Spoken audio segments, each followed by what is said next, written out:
Hello friends, ओम श्री गणेशाय नमः।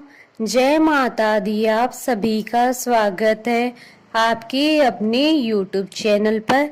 Friends, आज हम आपको इस वीडियो में बताने जा रहे हैं गुप्त नवरात्रि में माँ दुर्गा की 10 महाविद्याओं में से पहली शक्ति माँ काली की अमर कथा और उसके महात्म्य के बारे में, जिसको सुनने मात्र से ही मिलेगी जीवन की सभी संकटों और कष्टों से मुक्ति और होंगी आपकी सभी मनोकामनाएं शीघ्र ही पूर्ण। फ्रेंड्स, वीडियो शुरू करने से पहले आपसे रिक्वेस्ट है, अगर आप हमारे चैनल पर नए हैं और आपने अभी तक चैनल को सब्सक्राइब नहीं किया है तो प्लीज सब्सक्राइब कीजिएगा चैनल को, साथ ही प्रेस कीजिएगा बेल आइकन को, जिससे नए वीडियो से रिलेटेड नोटिफिकेशन आपको तुरंत प्राप्त हो सके। और वीडियो पसंद आने पर वीडियो को लाइक और शेयर जरूर कीजिएगा ताकि सभी भक्तों को इस वीडियो का लाभ प्राप्त हो सके। और कमेंट बॉक्स में जय माता दी जरूर लिखिएगा। काली माँ को माता जगदम्बा की महामाया कहा गया है। माँ ने सती और पार्वती के रूप में जन्म लिया था। सती के रूप में ही उन्होंने 10 महाविद्याओं के माध्यम से अपने 10 जन्मों की शिव जी को झांकी दिखा दी थी। माँ कालिका की खास तौर पर बंगाल और असम में पूजा की जाती है।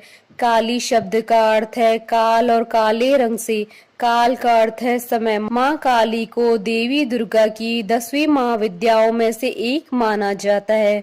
गुप्त नवरात्रि में 10 महाविद्याओं की पूजा का विधान है। भगवान शंकर को माता सती ने बताया था कि ये मेरे 10 रूप हैं। आपके सामने खड़ी कृष्ण रंग की काली है, आपके ऊपर नीले रंग की तारा है, पश्चिम में छिन्नमस्ता है, बाएं में भुवनेश्वरी, पीठ के पीछे बगलामुखी, पूर्व दक्षिण में धूमावती, दक्षिण पश्चिम में त्रिपुर सुंदरी, पश्चिम उत्तर में मातंगी तथा उत्तर पूर्व में षोडशी है। और खुद भैरवी के रूप में अभय दान देने के लिए मैं आपके सामने खड़ी हूँ। 10 महाविद्याओं में से साधक माँ काली की साधना को सबसे शक्तिशाली और प्रभावशाली मानते हैं, जो किसी भी कार्य को तुरंत परिणाम देती है। साधना को सही तरीके से करने से साधकों को अष्ट सिद्धि की प्राप्ति होती है। काली माँ की पूजा या साधना के लिए किसी गुरु या जानकार व्यक्ति की ही मदद लेनी चाहिए। अगर पूरी श्रद्धा से माँ काली की उपासना की जाए तो आपकी सभी मनोकामनाएं शीघ्र ही पूर्ण होगी। अगर माँ प्रसन्न हो जाती हैं तो माँ के आशीर्वाद से आपका जीवन सुखद हो जाता है।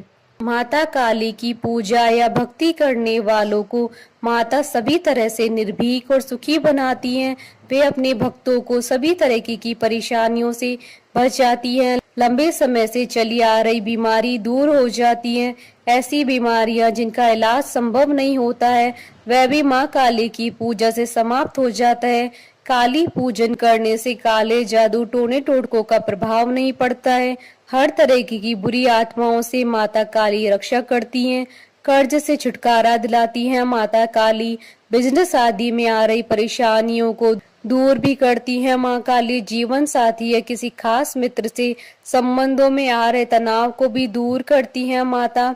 फ्रेंड्स, अब आइए प्रारंभ करिए माँ काली की उत्पत्ति की कथा।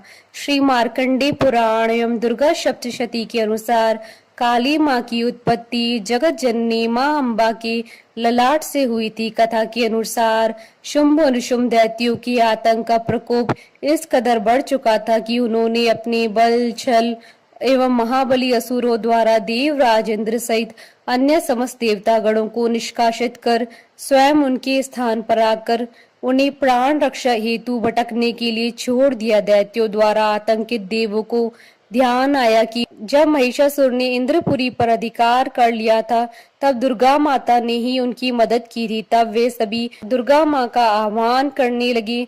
उनके इस प्रकार आह्वान से देवी प्रकट हुई एवं शुंभ निशुंभ की अति शक्तिशाली असुर चंड तथा मुंड दोनों का एक घमासान युद्ध में नाश कर दिया। चंड मुंड के इस प्रकार मारे जाने एवं अपनी बहुत सारी सेना का संहार हो जाने पर दैत्यराज शुंभ ने अत्यधिक क्रोधित होकर अपनी संपूर्ण सेना को युद्ध में जाने की आज्ञा दी तथा कहा कि आज 86 उदायुद्ध नामक दैत्य सेनापति एवं कुंभ दैत्य के 84 सेना नायक अपनी वाहनी से गिरे युद्ध के लिए प्रस्थान करी।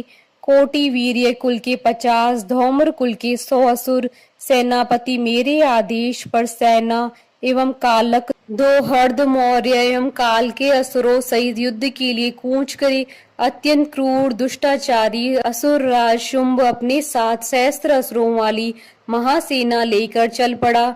उसकी भयानक दैत्य सेना को युद्ध स्थल में आता देखकर देवी ने अपने धनुष से ऐसी टंकार कर दी कि उसकी आवाज से आकाश व समस्त पृथ्वी गूंज उठी। पहाड़ों में दरारें पड़ गई। देवी के सिंह ने भी दहाड़ना प्रारंभ किया। फिर जगदम्बिका ने घंटे के स्वर से उस आवाज को दुगना बढ़ा दिया। धनुष, सिंह एवं घंटे की ध्वनि से समस्त दिशाएं गूंज उठी। भयंकर नाद को सुनकर असुर सेना ने देवी के सिंह को और मां काली को चारों ओर से घेर लिया।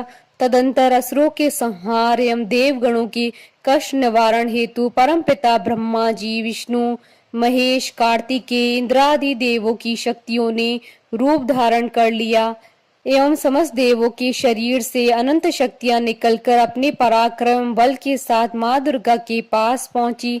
तत्पश्चात समस्त शक्तियों से घिरे शिव जी ने देवी जगदम्बा से कहा, मेरी प्रसन्नता हेतु तुम इस समस्त दानव दलों का सर्वनाश करो। तब देवी जगदम्बा के शरीर से भयानक उग्र रूप धारण किए चंडिका देवी शक्ति के रूप में प्रकट हुई। उनके स्वर में सैकड़ों गीदड़ों की भांति आवाज आती थी। असुर राज शुंभ निशुंभ क्रोध से भर उठे। वे देवी काली की ओर युद्ध हेतु बड़े अत्यंत क्रोध में चूर। उन्होंने देवी पर बाण, शक्ति, शूल, फरसा आदि अस्त्रों शस्त्रों द्वारा प्रहार प्रारंभ किया। देवी ने अपने धनुष से टंकार की, अपने बाणों द्वारा उनके समस्त अस्त्रों शस्त्रों को काट डाला जो उनकी ओर बढ़ रहे थे। मां काली फिर उनके आगे आगे शत्रुओं को अपने शूलादि के प्रहार द्वारा विदीर्ण करती हुई वह खटवांग से कुचलती हुई समस्त युद्ध भूमि से विचरने लगी। सभी राक्षसों चंड मुंडादि को मारने के बाद उन्होंने रक्त बीज को भी मार दिया। शक्ति का यह अवतार एक रक्त बीज नामक राक्षस को मारने के लिए हुआ था। फिर शुंभ निशुंभ का वध करने के बाद भी जब काली माँ का गुस्सा शांत नहीं हुआ, तब उनके गुस्से को शांत करने के लिए भगवान शिव उनके रास्ते में लेट गए और माँ काली का पैर उनके सीने पर पड़ गया। शिव पर पैर रखते ही माता का क्रोध शांत होने लगा। बोलिए माता काली की जय। हमारे साथ इस वीडियो में अंत तक बने रहने के लिए आपका धन्यवाद। ओम श्री गणेशाय नमः। जय माता दी।